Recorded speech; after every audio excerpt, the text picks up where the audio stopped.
O sexo, uma atividade que faz parte da natureza. É erotismo, prazer, amor, desejo. Uma prática cheia de tabus e da qual ninguém escapa. Para alguns, condenado por Deus. Para outros, permitido e aprovado. O que diz a Bíblia sobre a prática da sexualidade? O sexo dá prazer. E o prazer dá poder. A matéria é má. E, portanto, o corpo também é mau. E se o corpo é mau, o sexo também é mau. A doutrina católica sempre mencionou o sexo como uma dupla finalidade. Não só uma finalidade reprodutiva, como também uma finalidade unitiva. Como surgiu a história que sugere que a mulher mais próxima de Jesus era uma prostituta da época? Os evangelhos nunca mencionam que Maria Madalena era uma prostituta. Jamais. Jamais. Jesus poderia ter tido filhos? Existiriam descendentes do Filho de Deus entre nós hoje? Tudo tem a ver com sexo, exceto o sexo. O sexo tem ligação com o poder. O que a Bíblia contém sobre a relação dos homens e mulheres com o sexo? Os textos sagrados realmente condenariam a homossexualidade? Que condutas sexuais tiveram as mulheres que, segundo a Bíblia, pertencem à linhagem de Jesus? Maria era realmente virgem? Sexo sagrado, condenação, consentimento, tabus e misericórdia.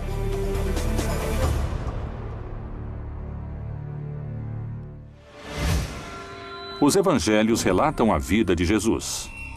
Os apóstolos são fundamentais nessa parte da história. Todavia, uma mulher ocupa um papel de importância singular na vida de Cristo: Maria Madalena. Que mistério há por trás da relação entre ela e Jesus? Foi uma fiel discípula? Ou, como alguns especialistas sustentam, sua amante?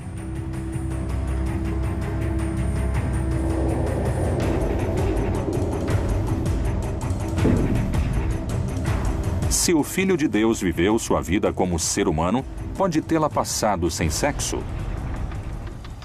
Podemos entender que Jesus era a favor de uma sexualidade plena, livre e baseada no grande mandamento de Jesus, que era o amor. A fase da adolescência normalmente envolve um grande despertar de sentimentos sexuais. Mas também envolve uma explosão de sentimentos amorosos e românticos. Frequentemente, esses sentimentos costumam vir juntos, e é uma combinação muito poderosa. É impossível não ter existido experiências amorosas. Não pode não ter existido um casal. Quando se acredita que isso rebaixa Jesus, é justamente o contrário. Jesus era um homem absolutamente livre. Livre. O Novo Testamento não descreve a vida de Jesus entre a puberdade e os 30 anos. Que mistério ocultam esses anos perdidos? No filme A Última Tentação de Cristo, Maria Madalena é uma amiga de infância de Jesus. E o filme dá a entender que os dois haviam prometido se amar, Jesus e Maria Madalena. Quando Jesus foi chamado por Deus para uma missão especial, então ele tem que abandonar essa ideia de viver com Maria Madalena, e depois Maria Madalena queixou-se a ele. É possível, eram aldeias muito pequenas e muito próximas. Maria Madalena foi excluída dos textos bíblicos. Ela teve um papel importantíssimo dentro de toda a comunidade que esteve com Jesus. Ela é quem está com Jesus na ressurreição, está presente. E isso indica uma relação muito forte entre os dois. Entre as discípulas de Jesus que aparecem no Novo Testamento, um lugar especial ocupa Maria de Magdala. Certamente o momento mais importante está no Evangelho de João, no final, porque Maria está presente na ressurreição. Nesse sentido, Maria ocupa um lugar muito especial porque havia sido libertada de demônios, havia sido perdoada por Jesus. Ela era uma discípula especial. Madalena poderia ser a mulher que mais amou o Salvador, segundo os evangelhos apócrifos? Ou a mulher beijada por Jesus no Evangelho de Felipe? O Evangelho de Felipe tem textos muito polêmicos para o cristianismo de hoje, porque diz textualmente: que a companheira do mestre se chamava Miriam e nasceu em Magdala, ou seja, Maria a Madalena. Que mistério guardam esses evangelhos que ficaram ocultos durante 18 séculos? Ele a amava mais que a todos os discípulos e costumava beijá-la frequentemente em seus... O texto diz que era companheira de Jesus e que Jesus costumava beijá-la em seus e ficou cortado. E por isso não sabemos o que seria esses seus que ele beijava. E os apóstolos se ofendiam por isso. E diz o texto que Pedro perguntou a Jesus: "E por que não nos beija assim?" Então Jesus respondeu: "É porque eu a amo."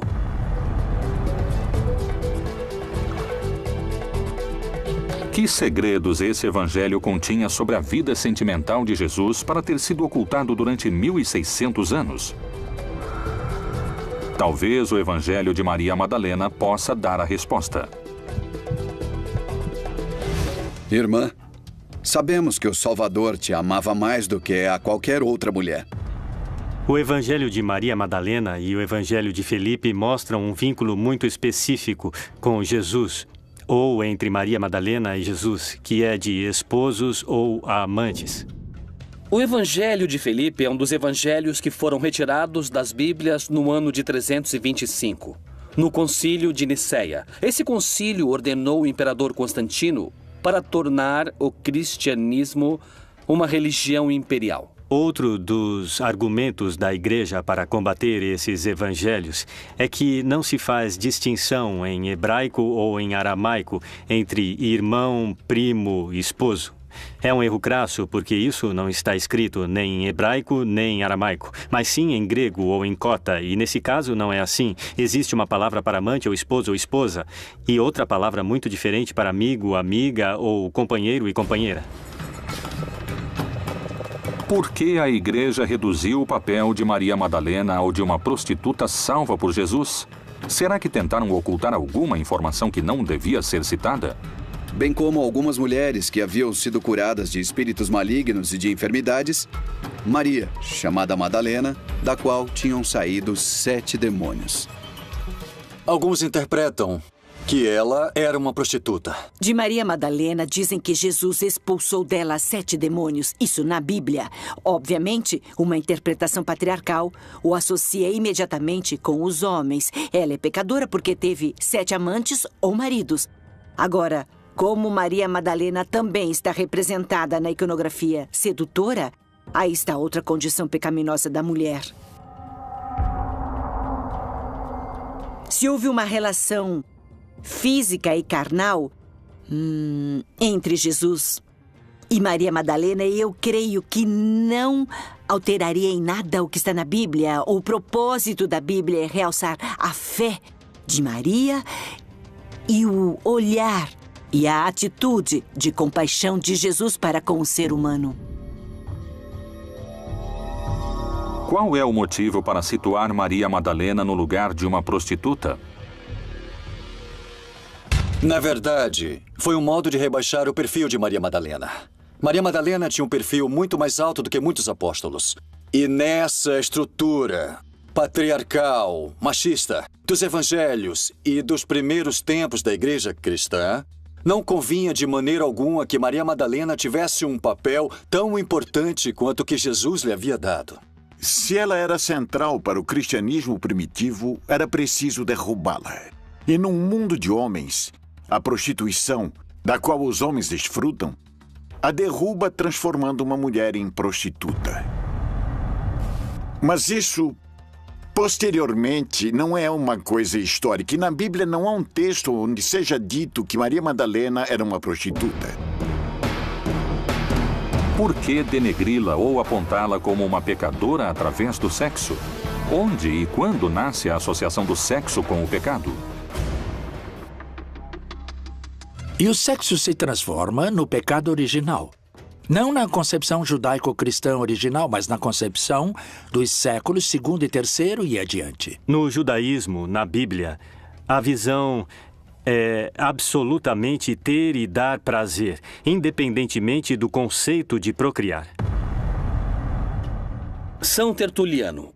bispo de Cartago, no século II, em 150 d.C., ele quis proibir o orgasmo. Isso porque o espírito do cristão vai à estrela dos deuses pagãos e retorna. Acreditavam que se sofriam, se aproximavam de Deus, e se gozavam do prazer, se aproximavam dos deuses pagãos. O sexo se tornou sinônimo do pecado original. Desde então se exaltou a castidade, o celibato, a virgindade.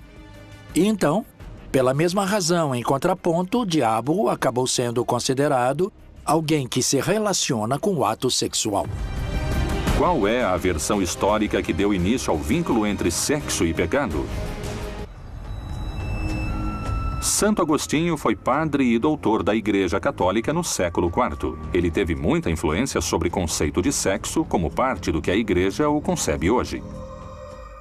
Agostinho de Hipona tinha muitos problemas com sua sexualidade e com seu corpo. Então ele nos passou uma visão muito negativa do corpo e da sexualidade. Nesse aspecto, o prazer sexual é algo que vem do mal. Então, boa parte de sua doutrina influenciou o cristianismo posterior. Muito do que falamos sobre a sexualidade não vem de Jesus. Ele não tinha conflito com seu corpo, era judeu. O sexo, como se diz, e como sustenta a Igreja Católica, foi feito para procriar e não para o prazer. No judaísmo, na Bíblia, nós temos o contrário, que Deus nos convida e nos pede que desfrutemos plenamente de tudo, de todos os prazeres do mundo. E o sexo não é exceção, mas sim o contrário. O pecado, o sexo, a relação entre Maria Madalena e Jesus continua sendo motivo de debate. Segundo alguns pesquisadores, o papel dela como apóstola foi silenciado através do conceito de sexo como pecado. Inclusive, alguns vão mais além e falam de sua vida sexual ativa com Jesus. Essa relação poderia ter gerado uma descendência do Messias? Será que existem descendentes do Filho de Deus entre nós?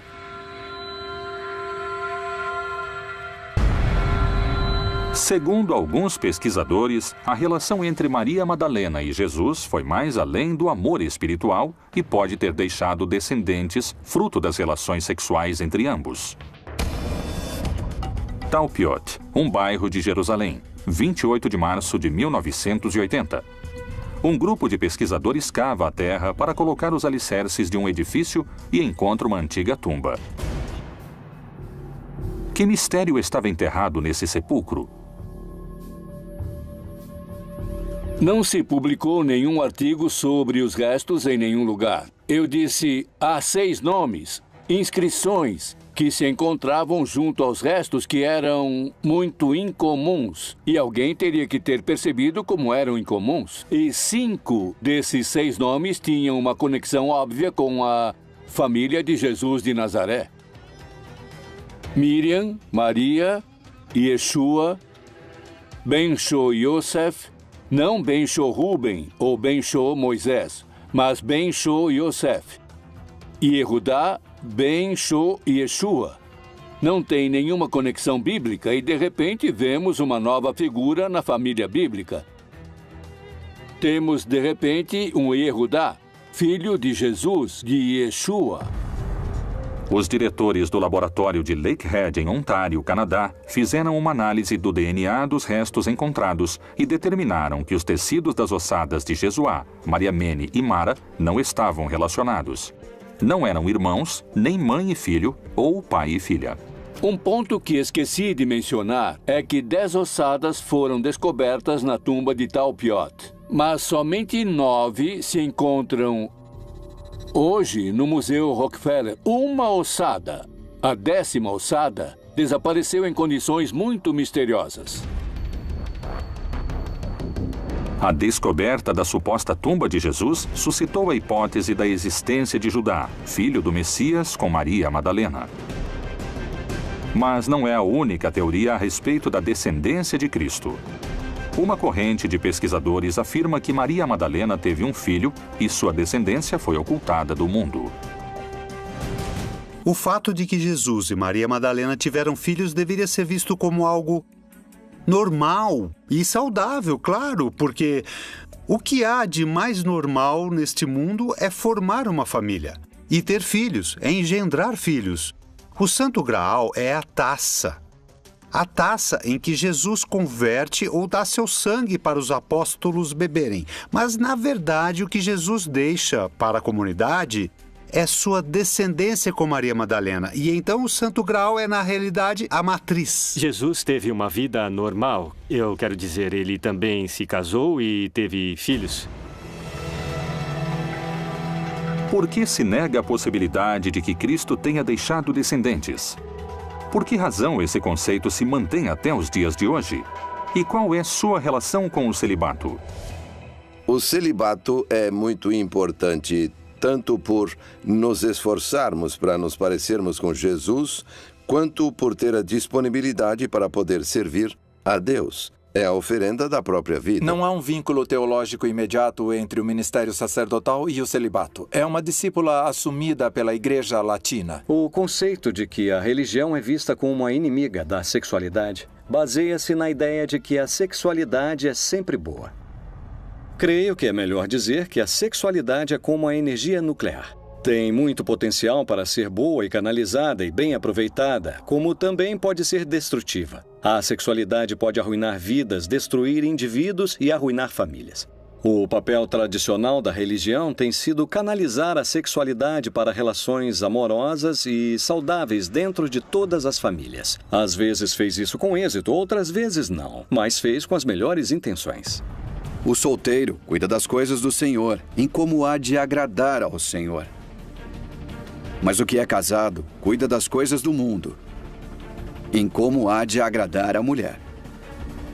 A recomendação de Paulo na primeira carta à Igreja de Corinto é ser conveniente que aqueles que decidem se dedicar ao sacerdócio não se casem, para evitar perseguições à sua família e evitar dores maiores, e também ter a liberdade de exercer um ministério itinerante que tinha uma missão de conquistar, no sentido evangélico, todo o mundo conhecido, o que trazia uma quantidade de responsabilidades e riscos que não combinavam com a responsabilidade de ter uma família.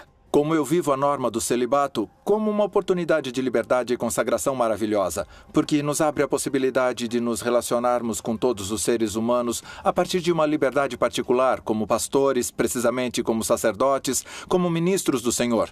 E, num nível muito prático, me dá uma grande liberdade. Não tenho que me responsabilizar por uma esposa, por filhos, mas, ao mesmo tempo, me dá a oportunidade de me relacionar profundamente com os demais. O celibato provavelmente é possível para os que têm uma natureza sexual não tão forte, mas para os que têm uma natureza sexual muito forte, seria quase impossível ser celibatário. Um homem solteiro e que não faz sexo pode compreender de melhor maneira os problemas do espírito? Não teria que ser obrigatório. Teria que ser um celibato livre. E quem diga esse é meu estilo de vida, quero me dedicar, e quem diga não é meu estilo de vida, eu prefiro uma família, todos eles seriam bons sacerdotes. O que importa para a igreja no celibato não é tanto a atividade sexual dos sacerdotes, mas sim a ideia de perder poder a partir das heranças. A herança implica direitos a particulares que tiram poder da igreja, e acho que a revolução que Francisco está fazendo vai levá-lo a se deparar com essas questões, com o tema do sexo como um componente natural do homem. E Francisco está atento a isso, e creio que ele vai ter que abordar o tema do celibato, que é algo que não aparece na Bíblia, por mais que se procure.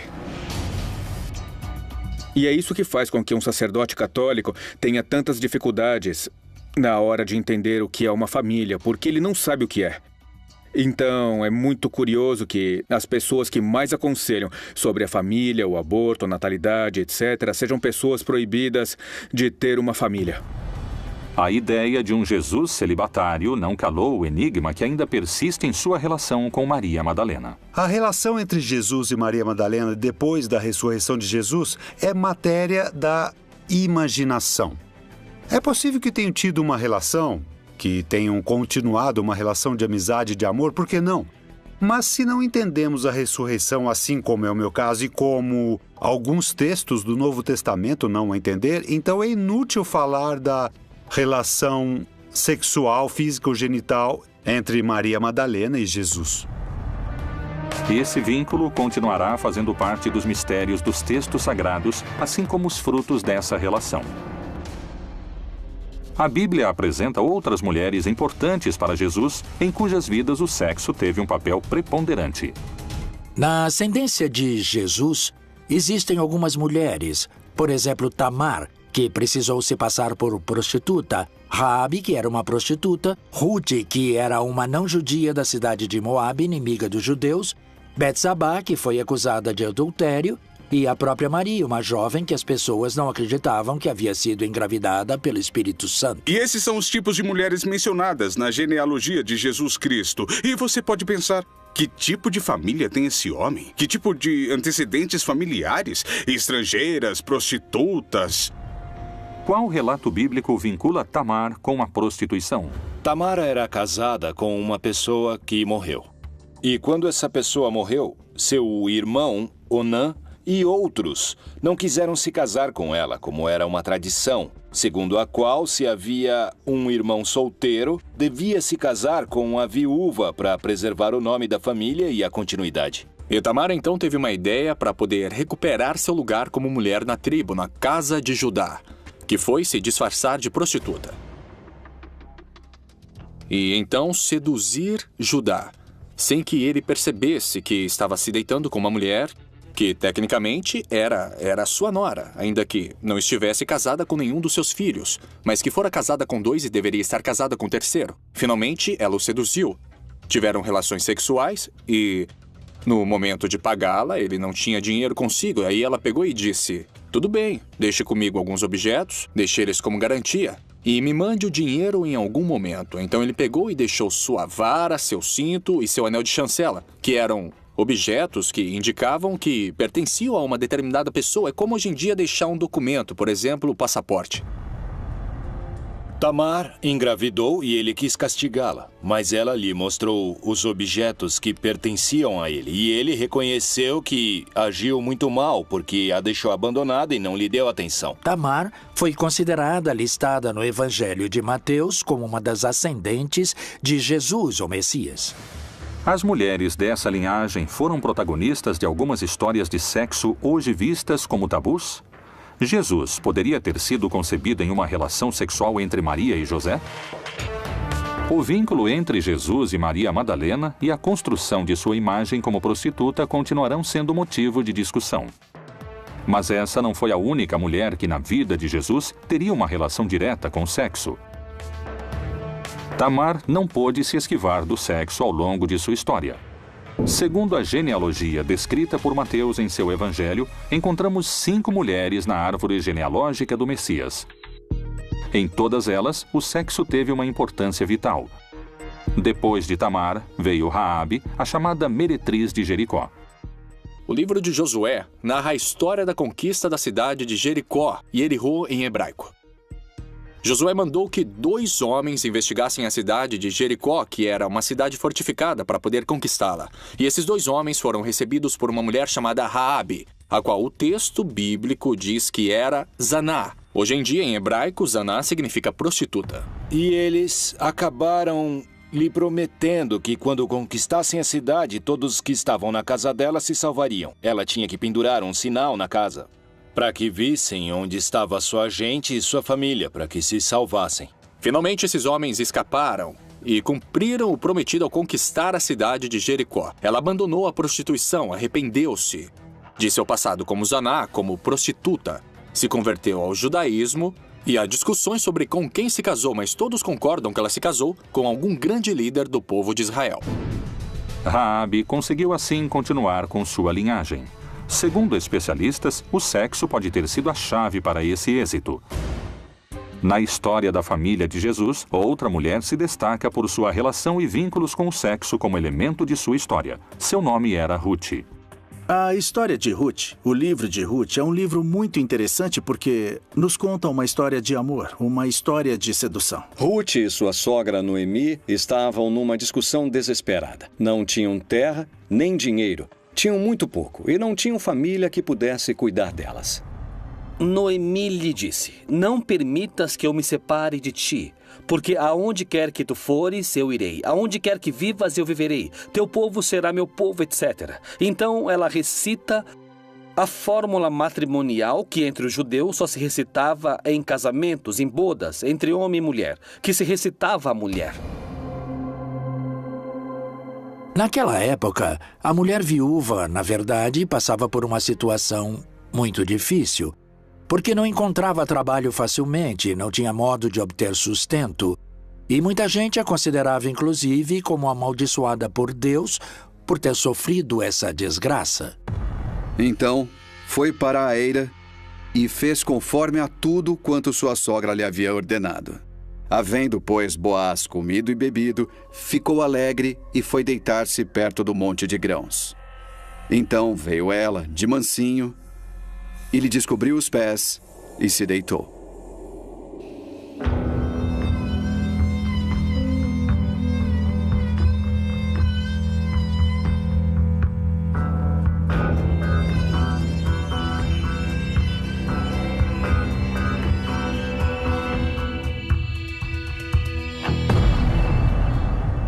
Quando Ruth se aproximou desse parente distante chamado Boaz, buscando o matrimônio no campo durante a época da colheita de trigo, ela lhe descobriu os pés, indicando para este parente que ela já estava disponível. Essa ação está relacionada tanto com o fato econômico como romântico. Ela lhe está dizendo: por favor, cuide de mim. Ela não ofereceu favores sexuais a Boaz. Ela indicou que estava disponível para ele, que estava interessada e, basicamente, lhe rogou que cuidasse dela, casando-se com ela. Noemi sabia que Ruth podia ser apedrejada se não tivesse filhos. Então, lhe pergunta: de quem você gosta? E ela disse: gosto dele. Ela teve um filho com Boaz e voltou a viver com a sogra.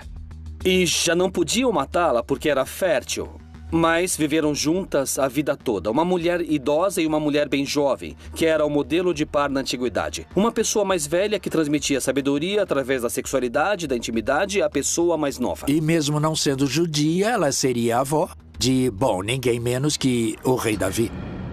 O vínculo entre essas duas mulheres poderia ter sido uma relação de amor e sexo? Como chamamos hoje duas mulheres que vivem juntas a vida toda porque se amam?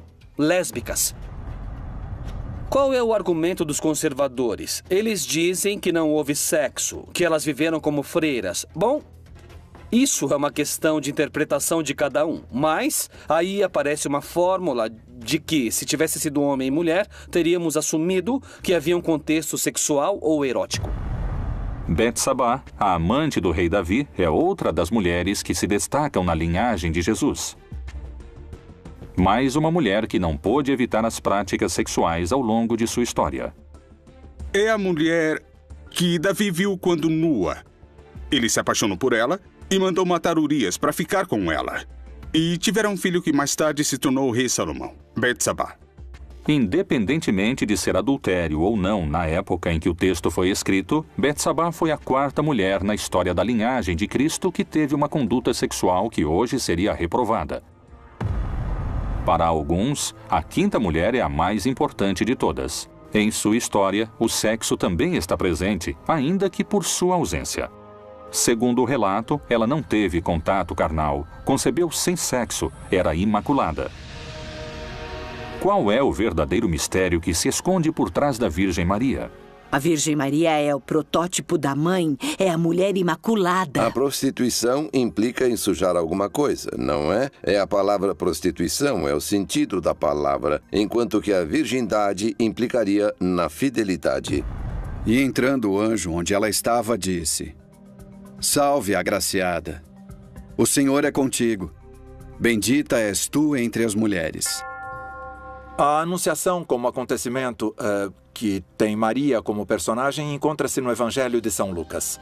O texto narra que Maria estava em um lugar que se encontrava normalmente em Nazaré. E então se fez presente o arcanjo Gabriel, que começa um diálogo com Maria. Ele a chama, diz que é bem-aventurada e que ela foi eleita para ser a mãe de Deus. O anjo espera uma resposta. Ela, surpresa, pergunta como poderia ser isso. E, quando entende de alguma maneira o mistério que está por acontecer, ela diz: de acordo, que se faça o que me disseste. E o anjo se retira da sua presença e Maria estava grávida. Maria foi realmente uma mulher virgem? Ou existem teorias que contradizem essa crença? Alguns pesquisadores explicam que o primeiro problema reside na tradução dos fatos realizada por Mateus. Em grego, o evangelho nunca diz que ela era virgem. Dizem kore, que significa que menstruou pela primeira vez. Menstruada, o que se traduzia no espanhol antigo como donzela. A donzela era uma púbere, não necessariamente virgem, muito menos nessa época, em que aos 12, 13, 14 anos já estavam vivendo a metade de suas vidas. Então, numa região desértica, a fertilidade é um valor primordial na religião.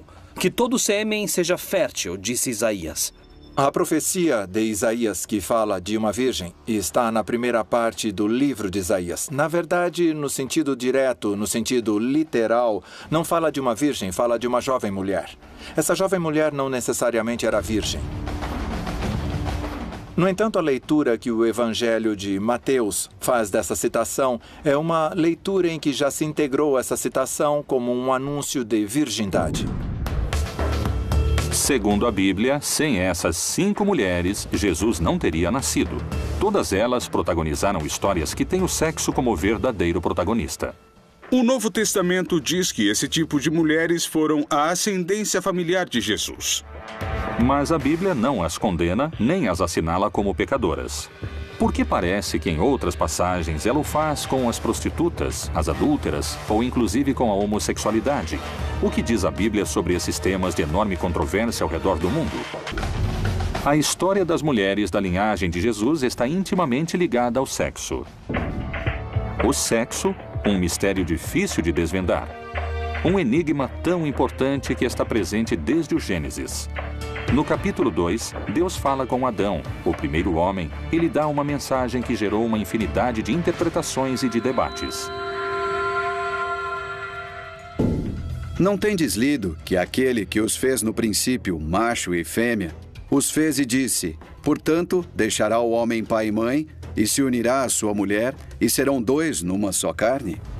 Que se unam e formem uma só carne. Quer dizer, o sexo é uma força grandiosa e muito poderosa que simboliza a união entre os crentes e Deus. O que a igreja propõe e ensina sobre o sexo fora do casamento realmente não é nada novo. É o que foi ensinado desde o princípio em todas as sociedades tradicionais. Que o sexo é algo que se pratica entre um homem e uma mulher para a procriação dentro do casamento, para criar os filhos e para construir uma família.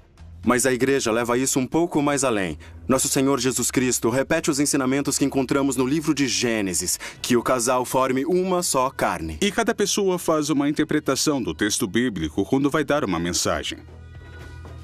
O problema é a interpretação que damos. Há cerca de 2000 anos, os apóstolos escreveram sobre sexo na Bíblia. Mas existem em seus textos menções de práticas sexuais entre pessoas do mesmo sexo? Homens com homens, cometendo torpeza e recebendo em si mesmos a recompensa que convinha ao seu erro. Aparecem uma série de proibições que estão ligadas com, digamos, o que seriam as estruturas familiares, como chamam os antropólogos. Quais são os tabus que constituem a família e qual a relação é permitida e qual a relação não é permitida. É expressamente proibido o coito entre 2 homens. Fica claro que daqui saiu muito da cultura ocidental uma crítica à homossexualidade, principalmente a masculina. Alguns dizem que Jesus teve 2 apóstolos gays, São Felipe e São Bartolomeu, e que havia rituais católicos para casar gays e lésbicas, ainda vigentes no século IX e no século X, que hoje estão escondidos no mosteiro beneditino em Grottaferrata, no sul de Roma, na Itália. Os homens que iam para a guerra passavam longas temporadas fora de casa e não podiam estar com uma mulher, então levavam um adolescente para terem relações com eles. Não eram seus namorados, não eram seus amantes, simplesmente eram seus escravos sexuais. E Paulo reagiu diante dessa situação. Porque em grego é o que podemos ver. Ele pede que não tornemos essa conduta algo tão normal. A religião é amor. A ética nos pede para respeitar os diferentes. A ética não nos pede só respeito, mas amor. O mínimo que se chama respeito numa sociedade ética, numa sociedade religiosa, é amor. E não estamos sendo amorosos com as pessoas que têm uma visão diferente da nossa. É a isso que nos convoca o Papa Francisco, a que sejamos amorosos e a não levantar tantas barreiras. Outra discussão sobre a homossexualidade na Bíblia teve origem no parlamento israelense em 1993, em pleno debate sobre a incorporação dos gays ao exército. A deputada trabalhista Yael Dayan afirmou que o bíblico rei Davi era homossexual, baseando-se na elegia à morte de Jonatas. Angustiado estou por ti, meu irmão Jonatas. Quão amabilíssimo me eras. Mais maravilhoso me era teu amor do que o amor das mulheres. No primeiro livro de Samuel, no capítulo 18, ele utiliza uma expressão que em hebraico se usa para dizer que alguém se apaixonou por alguém. A alma de Jonatas se ligou à alma de Davi e o amou como a si mesmo. Jonatas entregou todas as suas vestes a Davi. O que significa isso? Revelou sua nudez. Se fossem homem e mulher, os teólogos diriam que o contexto é erótico e, portanto, se pode traduzir: tiveram relações sexuais. Como são homem e homem, dizem que não há contexto erótico. Então apenas se desnudaram e se olharam frente a frente, né? O Papa Francisco se referiu à comunidade homossexual e disse: se uma pessoa é homossexual e tiver boa vontade e procurar Deus, não sou eu que vou julgá-la.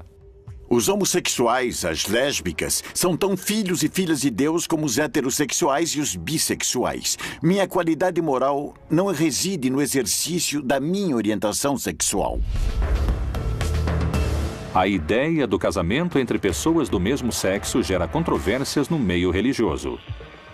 As águas do cristianismo se agitam quando se toca nesse e em outros temas relacionados com as práticas sexuais, como o adultério. O que o livro sagrado diz a esse respeito?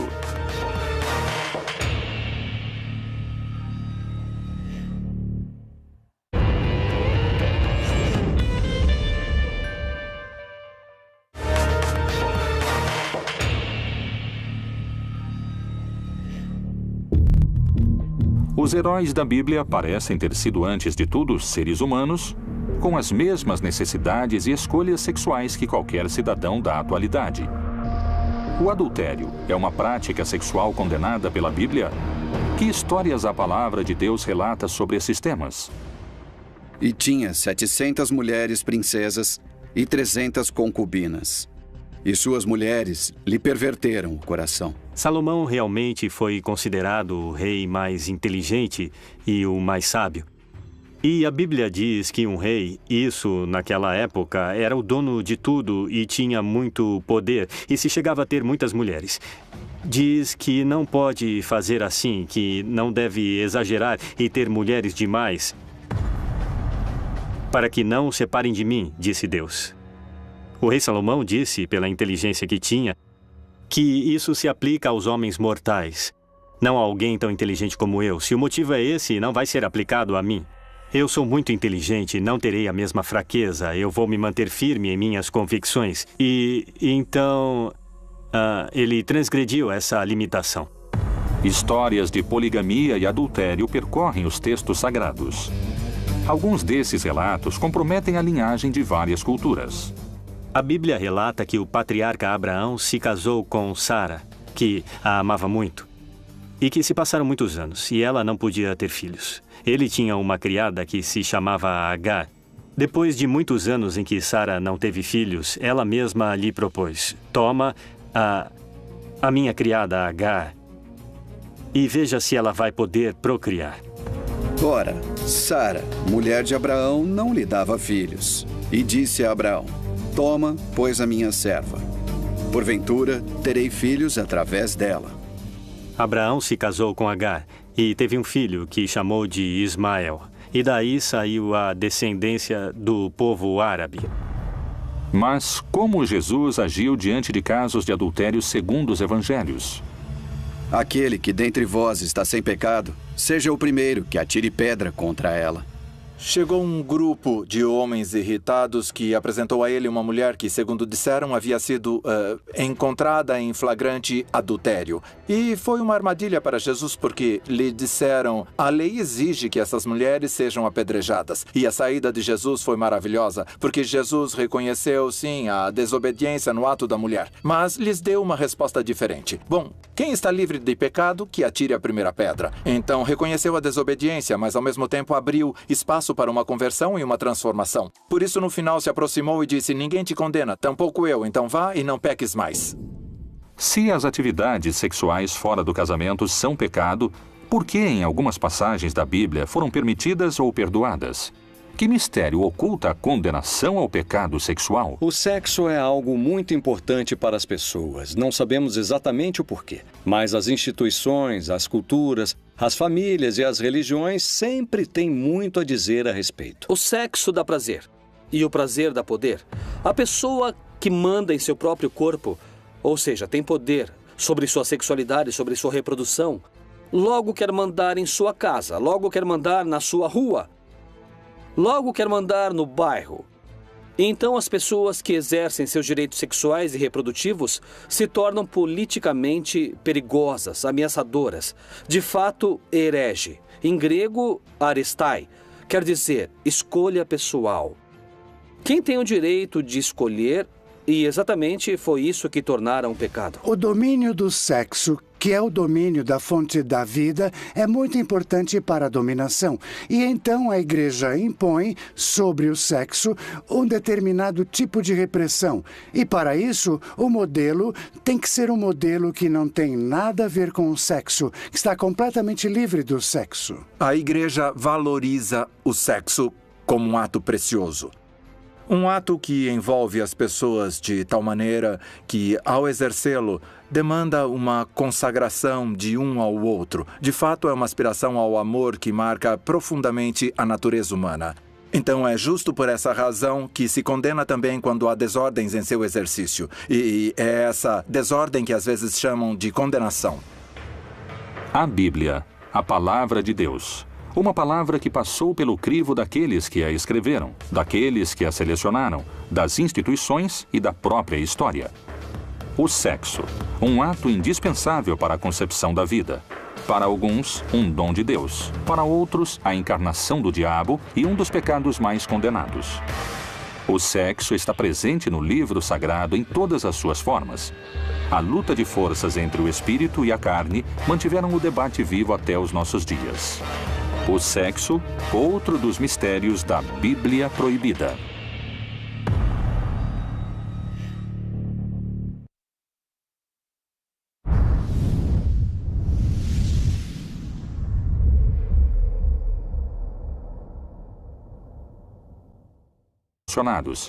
Não eram irmãos, nem mãe e filho, ou pai e filha. Um ponto que esqueci de mencionar é que 10 ossadas foram descobertas na tumba de Talpiot, mas somente 9 se encontram hoje no Museu Rockefeller. Uma ossada, a 10ª ossada, desapareceu em condições muito misteriosas. A descoberta da suposta tumba de Jesus suscitou a hipótese da existência de Judá, filho do Messias, com Maria Madalena. Mas não é a única teoria a respeito da descendência de Cristo. Uma corrente de pesquisadores afirma que Maria Madalena teve um filho e sua descendência foi ocultada do mundo. O fato de que Jesus e Maria Madalena tiveram filhos deveria ser visto como algo normal e saudável, claro, porque o que há de mais normal neste mundo é formar uma família e ter filhos, é engendrar filhos. O Santo Graal é a taça em que Jesus converte ou dá seu sangue para os apóstolos beberem. Mas, na verdade, o que Jesus deixa para a comunidade é sua descendência com Maria Madalena. E então o Santo Graal é, na realidade, a matriz. Jesus teve uma vida normal. Eu quero dizer, ele também se casou e teve filhos. Por que se nega a possibilidade de que Cristo tenha deixado descendentes? Por que razão esse conceito se mantém até os dias de hoje? E qual é sua relação com o celibato? O celibato é muito importante tanto por nos esforçarmos para nos parecermos com Jesus, quanto por ter a disponibilidade para poder servir a Deus. É a oferenda da própria vida. Não há um vínculo teológico imediato entre o ministério sacerdotal e o celibato. É uma discípula assumida pela Igreja Latina. O conceito de que a religião é vista como uma inimiga da sexualidade baseia-se na ideia de que a sexualidade é sempre boa.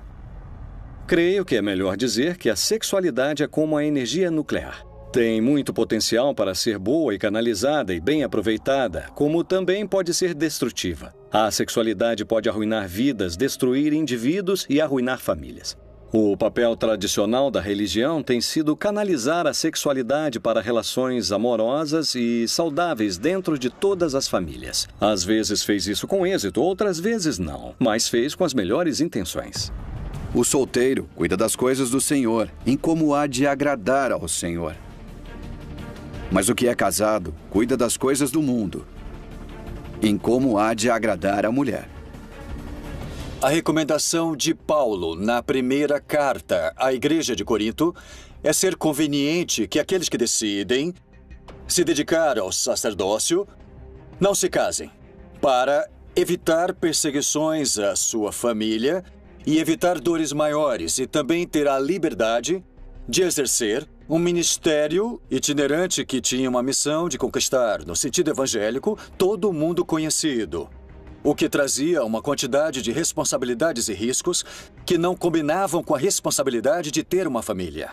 Como eu vivo a norma do celibato como uma oportunidade de liberdade e consagração maravilhosa, porque nos abre a possibilidade de nos relacionarmos com todos os seres humanos a partir de uma liberdade particular, como pastores, precisamente como sacerdotes, como ministros do Senhor. E, num nível muito prático, me dá uma grande liberdade. Não tenho que me responsabilizar por uma esposa, por filhos, mas, ao mesmo tempo, me dá a oportunidade de me relacionar profundamente com os demais. O celibato provavelmente é possível para os que têm uma natureza sexual não tão forte, mas para os que têm uma natureza sexual muito forte, seria quase impossível ser celibatário.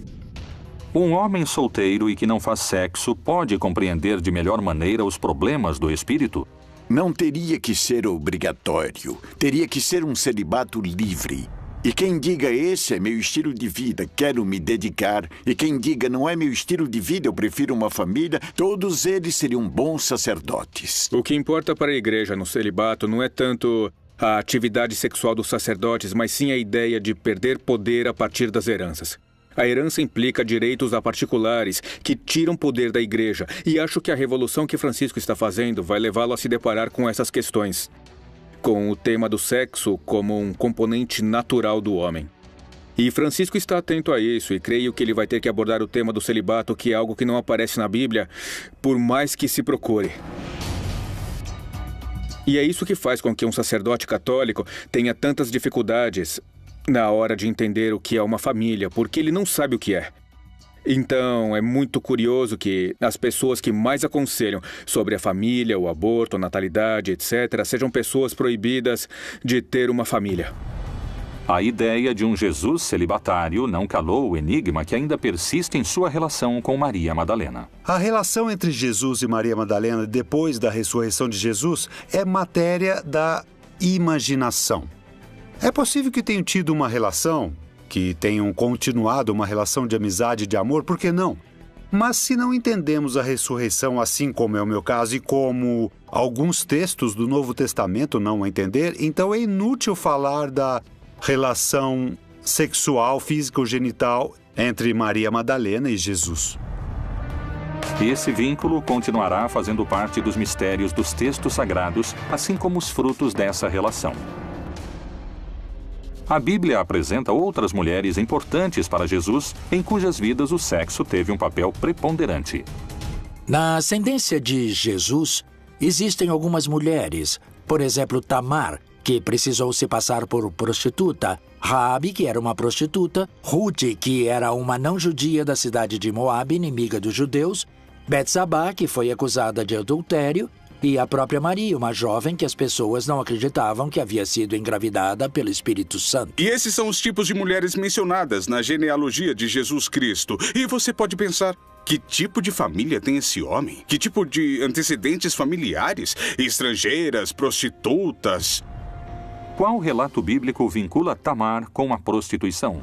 Tamar era casada com uma pessoa que morreu. E quando essa pessoa morreu, seu irmão, Onã, e outros não quiseram se casar com ela, como era uma tradição, segundo a qual, se havia um irmão solteiro, devia se casar com a viúva para preservar o nome da família e a continuidade. Nem em hebraico, nem em aramaico, mas sim em grego ou em cota, e nesse caso não é assim. Existe uma palavra para amante ou esposo ou esposa, e outra palavra muito diferente para amigo, amiga ou companheiro e companheira. Por que a igreja reduziu o papel de Maria Madalena ao de uma prostituta salva por Jesus? Será que tentaram ocultar alguma informação que não devia ser citada? Bem como algumas mulheres que haviam sido curadas de espíritos malignos e de enfermidades, Maria, chamada Madalena, da qual tinham saído 7 demônios. Alguns interpretam que ela era uma prostituta. De Maria Madalena, dizem que Jesus expulsou dela 7 demônios. Isso na Bíblia. Obviamente, uma interpretação patriarcal o associa imediatamente com os homens. Ela é pecadora porque teve 7 amantes ou maridos. Agora, como Maria Madalena também está representada na iconografia sedutora, aí está outra condição pecaminosa da mulher. Se houve uma relação física e carnal entre Jesus e Maria Madalena, eu creio que não alteraria em nada o que está na Bíblia. O propósito da Bíblia é realçar a fé de Maria e o olhar e a atitude de compaixão de Jesus para com o ser humano. Qual é o motivo para situar Maria Madalena no lugar de uma prostituta? Na verdade, foi um modo de rebaixar o perfil de Maria Madalena. Maria Madalena tinha um perfil muito mais alto do que muitos apóstolos. E nessa estrutura patriarcal, machista, dos evangelhos e dos primeiros tempos da igreja cristã, não convinha de maneira alguma que Maria Madalena tivesse um papel tão importante quanto o que Jesus lhe havia dado. Se ela era central para o cristianismo primitivo, era preciso derrubá-la. E num mundo de homens, a prostituição, da qual os homens desfrutam, a derruba transformando uma mulher em prostituta. Mas isso, posteriormente, não é uma coisa histórica. E na Bíblia não há um texto onde seja dito que Maria Madalena era uma prostituta. Por que denegri-la ou apontá-la como uma pecadora através do sexo? Onde e quando nasce a associação do sexo com o pecado? E o sexo se transforma no pecado original. Não na concepção judaico-cristã original, mas na concepção dos séculos segundo e terceiro e adiante. No judaísmo, na Bíblia, a visão é absolutamente ter e dar prazer, independentemente do conceito de procriar. São Tertuliano, bispo de Cartago, no século II, em 150 d.C., ele quis proibir o orgasmo. Isso porque o espírito do cristão vai à estrela dos deuses pagãos e retorna. Acreditavam que se sofriam, se aproximavam de Deus, e se gozavam do prazer, se aproximavam dos deuses pagãos. O sexo se tornou sinônimo do pecado original, desde então se exaltou a castidade, o celibato, a virgindade. E então, pela mesma razão, em contraponto, o diabo acabou sendo considerado alguém que se relaciona com o ato sexual. Qual é a versão histórica que deu início ao vínculo entre sexo e pecado? Santo Agostinho foi padre e doutor da Igreja Católica no século IV. Ele teve muita influência sobre o conceito de sexo como parte do que a Igreja o concebe hoje. Agostinho de Hipona tinha muitos problemas com sua sexualidade e com seu corpo. Então ele nos passou uma visão muito negativa do corpo e da sexualidade. Nesse aspecto, o prazer sexual é algo que vem do mal. Então, boa parte de sua doutrina influenciou o cristianismo posterior. Muito do que falamos sobre a sexualidade não vem de Jesus. Ele não tinha conflito com seu corpo, era judeu. O sexo, como se diz, e como sustenta a Igreja Católica, foi feito para procriar e não para o prazer. No judaísmo, na Bíblia, nós temos o contrário, que Deus nos convida e nos pede que desfrutemos plenamente de tudo, de todos os prazeres do mundo. E o sexo não é exceção, mas sim o contrário. O pecado, o sexo, a relação entre Maria Madalena e Jesus continua sendo motivo de debate. Segundo alguns pesquisadores, o papel dela como apóstola foi silenciado através do conceito de sexo como pecado. Inclusive, alguns vão mais além e falam de sua vida sexual ativa com Jesus. Essa relação poderia ter gerado uma descendência do Messias? Será que existem descendentes do Filho de Deus entre nós?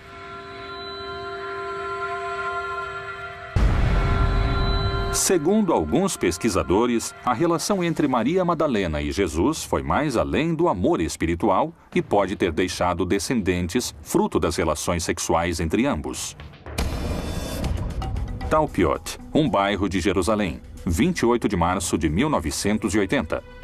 Um grupo de pesquisadores cava a terra para colocar os alicerces de um edifício e encontra uma antiga tumba. Que mistério estava enterrado nesse sepulcro? Não se publicou nenhum artigo sobre os restos em nenhum lugar. Eu disse, há 6 nomes, inscrições, que se encontravam junto aos restos que eram muito incomuns. E alguém teria que ter percebido como eram incomuns. E 5 desses 6 nomes tinham uma conexão óbvia com a família de Jesus de Nazaré. Miriam, Maria, Yeshua, Ben-Shô Yosef, não Ben-Shô Ruben ou Ben-Shô Moisés, mas Ben-Shô Yosef. E Yehudá, Ben-Shô Yeshua. Não tem nenhuma conexão bíblica e, de repente, vemos uma nova figura na família bíblica. Temos, de repente, um Yehudá, filho de Jesus, de Yeshua. Os diretores do laboratório de Lakehead, em Ontário, Canadá, fizeram uma análise do DNA dos restos encontrados e determinaram que os tecidos das ossadas de Jesuá, Maria Mene e Mara não estavam relacionados.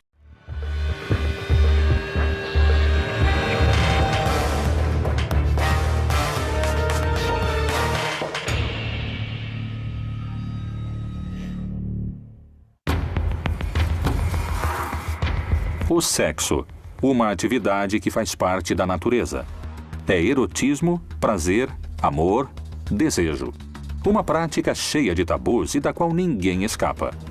Para alguns, condenado por Deus. Para outros, permitido e aprovado.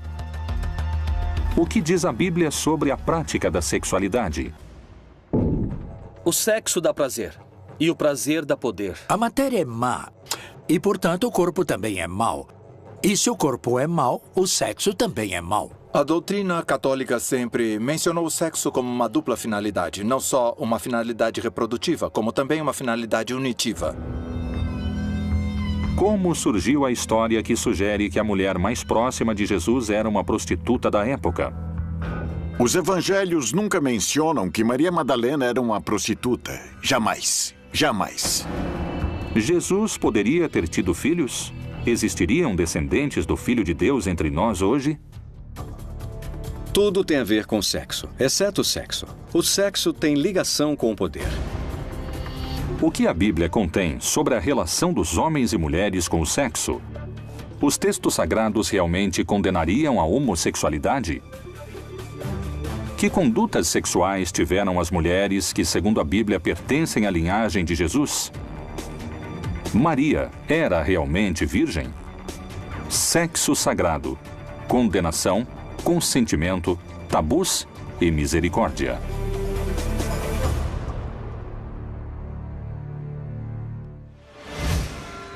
Os evangelhos relatam a vida de Jesus. Os apóstolos são fundamentais nessa parte da história. Todavia, uma mulher ocupa um papel de importância singular na vida de Cristo: Maria Madalena. Que mistério há por trás da relação entre ela e Jesus? Foi uma fiel discípula? Ou, como alguns especialistas sustentam, sua amante?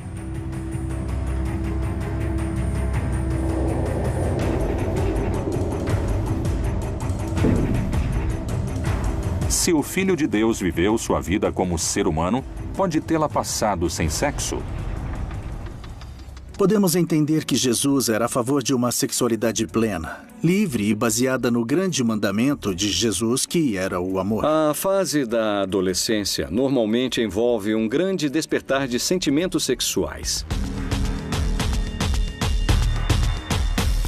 Mas também envolve uma explosão de sentimentos amorosos e românticos. Frequentemente, esses sentimentos costumam vir juntos, e é uma combinação muito poderosa. É impossível não ter existido experiências amorosas. Não pode não ter existido um casal. Quando se acredita que isso rebaixa Jesus, é justamente o contrário. Jesus era um homem absolutamente livre. Livre.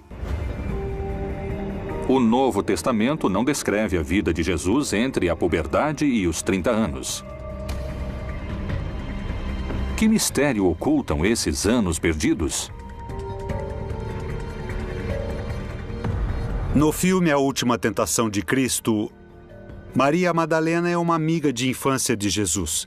E o filme dá a entender que os dois haviam prometido se amar, Jesus e Maria Madalena.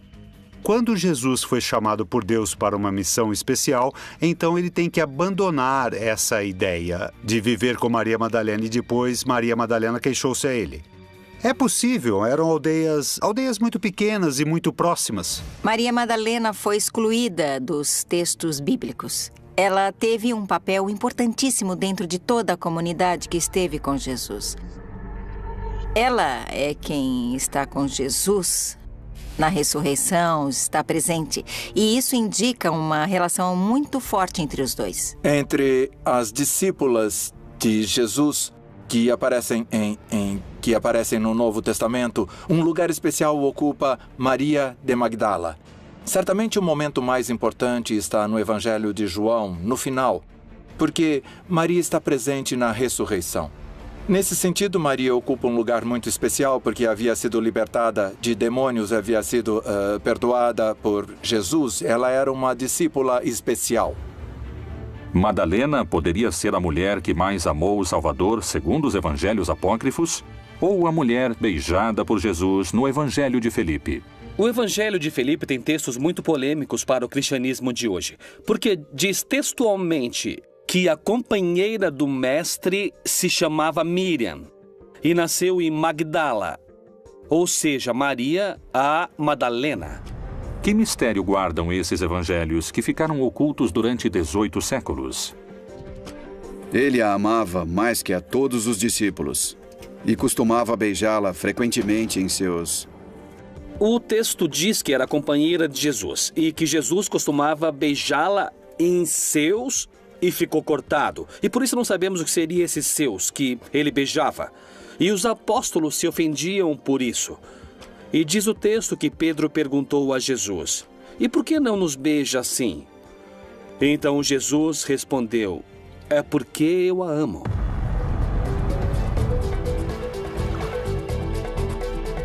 Que segredos esse evangelho continha sobre a vida sentimental de Jesus para ter sido ocultado durante 1600 anos? Talvez o evangelho de Maria Madalena possa dar a resposta. Irmã, sabemos que o Salvador te amava mais do que a qualquer outra mulher. O Evangelho de Maria Madalena e o Evangelho de Felipe mostram um vínculo muito específico com Jesus, ou entre Maria Madalena e Jesus, que é de esposos ou amantes.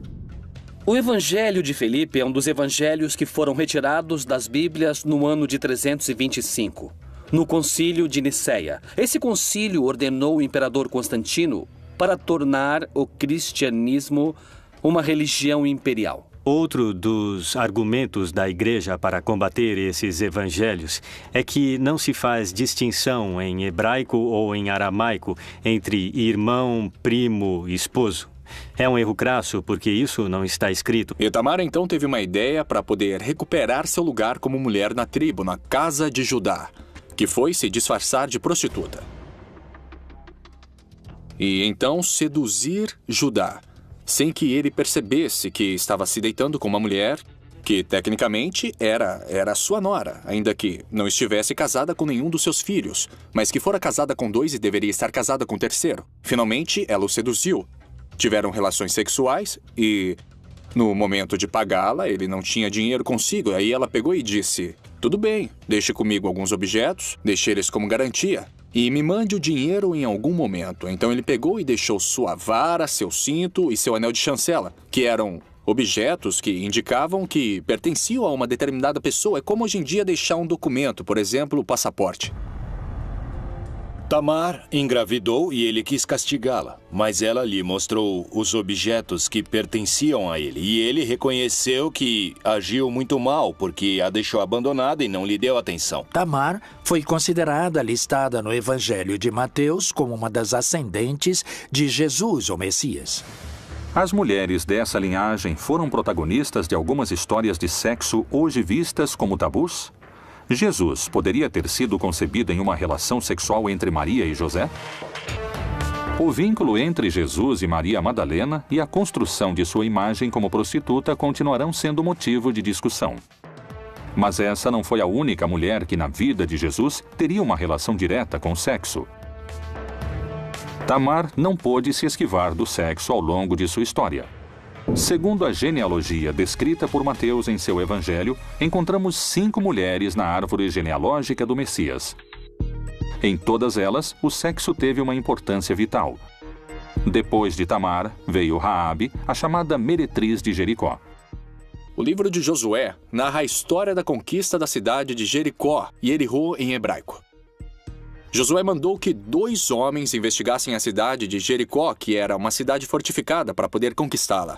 E esses 2 homens foram recebidos por uma mulher chamada Raabe, a qual o texto bíblico diz que era Zaná. Hoje em dia, em hebraico, Zaná significa prostituta. E eles acabaram lhe prometendo que quando conquistassem a cidade, todos que estavam na casa dela se salvariam. Ela tinha que pendurar um sinal na casa, para que vissem onde estava sua gente e sua família, para que se salvassem. Finalmente, esses homens escaparam e cumpriram o prometido ao conquistar a cidade de Jericó. Ela abandonou a prostituição, arrependeu-se de seu passado como Zaná, como prostituta, se converteu ao judaísmo e há discussões sobre com quem se casou, mas todos concordam que ela se casou com algum grande líder do povo de Israel. Raabe conseguiu assim continuar com sua linhagem. Segundo especialistas, o sexo pode ter sido a chave para esse êxito. Na história da família de Jesus, outra mulher se destaca por sua relação e vínculos com o sexo como elemento de sua história. Seu nome era Ruth. A história de Ruth, o livro de Ruth, é um livro muito interessante porque nos conta uma história de amor, uma história de sedução. Ruth e sua sogra Noemi estavam numa discussão desesperada. Não tinham terra nem dinheiro. Tinham muito pouco e não tinham família que pudesse cuidar delas. Noemi lhe disse: não permitas que eu me separe de ti, porque aonde quer que tu fores, eu irei. Aonde quer que vivas, eu viverei. Teu povo será meu povo, etc. Então ela recita a fórmula matrimonial que entre os judeus só se recitava em casamentos, em bodas, entre homem e mulher, que se recitava à mulher. Naquela época, a mulher viúva, na verdade, passava por uma situação muito difícil, porque não encontrava trabalho facilmente, não tinha modo de obter sustento, e muita gente a considerava, inclusive, como amaldiçoada por Deus por ter sofrido essa desgraça. Então, foi para a eira e fez conforme a tudo quanto sua sogra lhe havia ordenado. Havendo, pois, Boaz comido e bebido, ficou alegre e foi deitar-se perto do monte de grãos. Então veio ela, de mansinho, e lhe descobriu os pés e se deitou.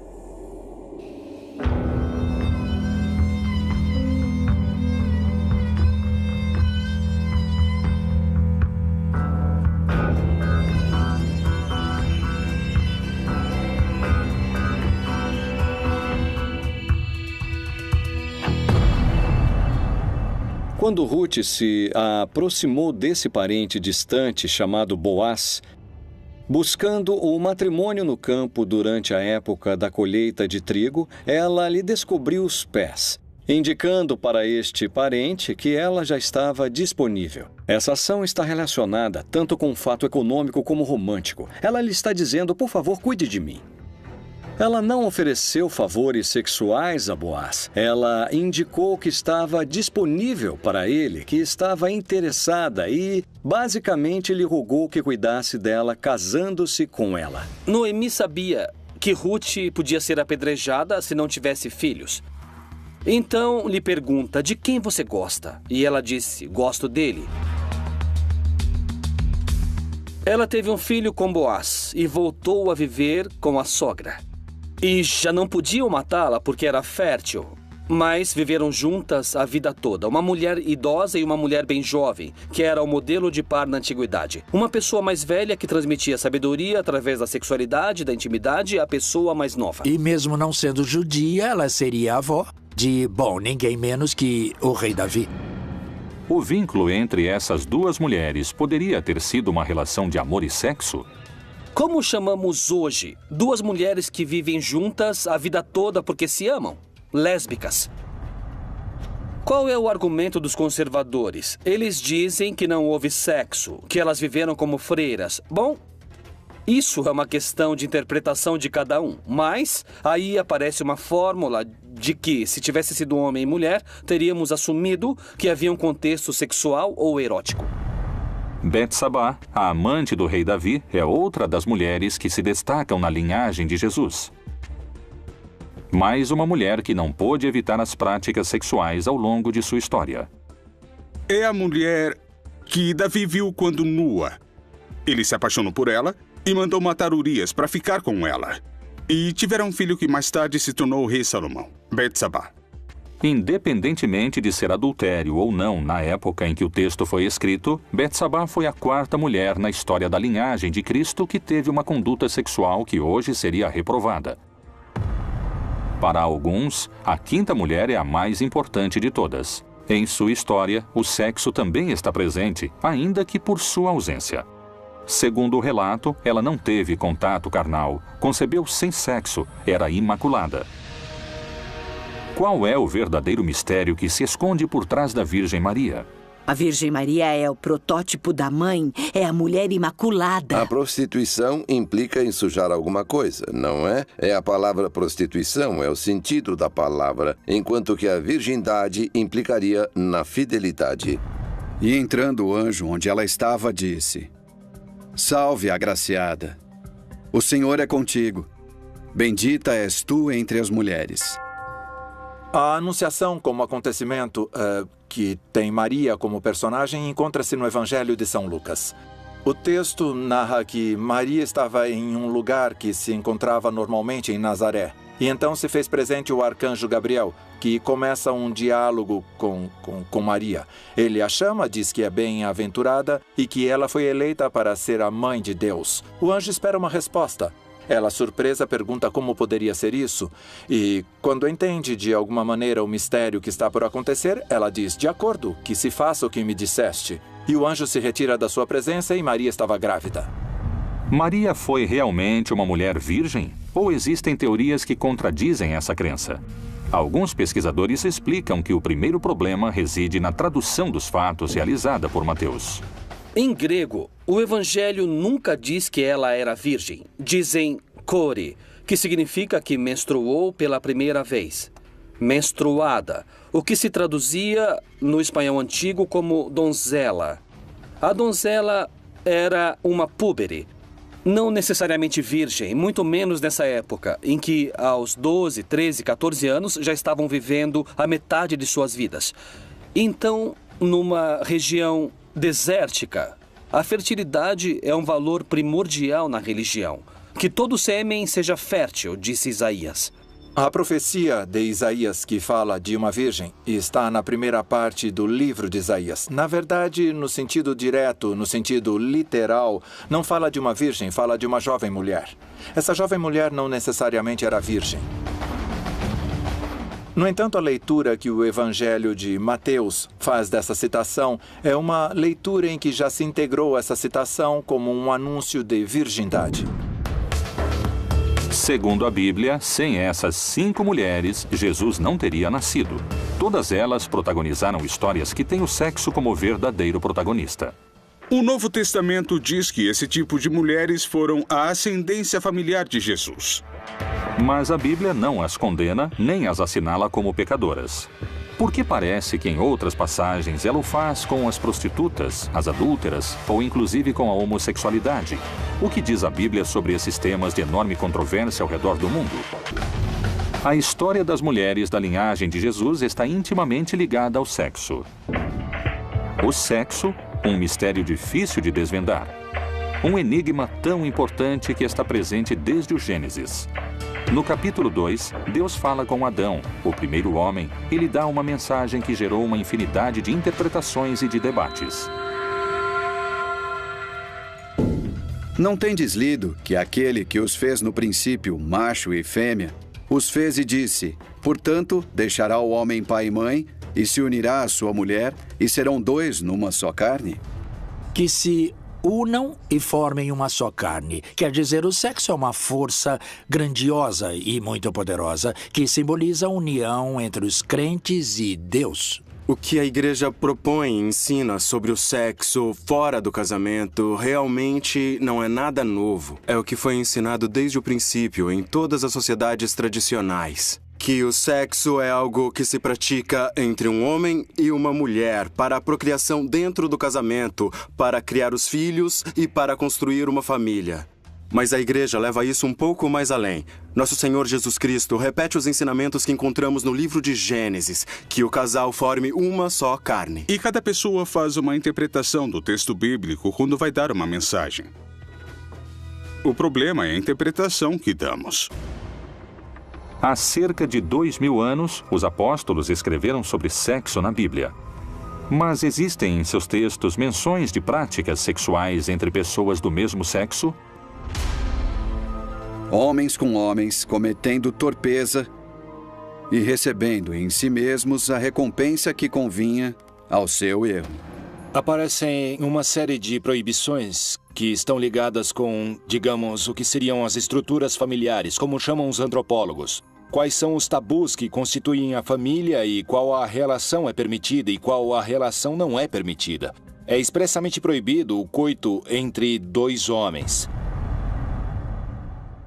Fica claro que daqui saiu muito da cultura ocidental uma crítica à homossexualidade, principalmente a masculina. Alguns dizem que Jesus teve 2 apóstolos gays, São Felipe e São Bartolomeu, e que havia rituais católicos para casar gays e lésbicas, ainda vigentes no século IX e no século X, que hoje estão escondidos no mosteiro beneditino em Grottaferrata, no sul de Roma, na Itália. Os homens que iam para a guerra passavam longas temporadas fora de casa e não podiam estar com uma mulher, então levavam um adolescente para terem relações com eles.